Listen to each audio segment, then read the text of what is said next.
முகத்தை கூட நான் பார்க்கல சாமி.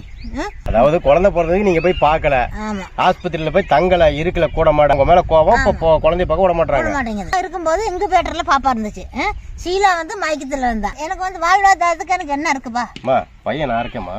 நீங்க இருக்கிறீங்க சேலத்துல இருந்து உடனே ஓடி வர முடியுமா சாமி? நீங்க அதே போது வந்துடுறேன் நான், கண்டிப்பா நான் வராம இருக்க மாட்டேன். நான் வந்தேன். அருணாவை எடுக்கணும், கொலுசு எடுக்கணும், குட்டி பாப்பாவுக்கு மோதிரம் எடுக்கணும், பாப்பாவுக்கு ட்ரெஸ் எடுத்து வச்சேன் ஆட்டாம்புழுக்க வித்து.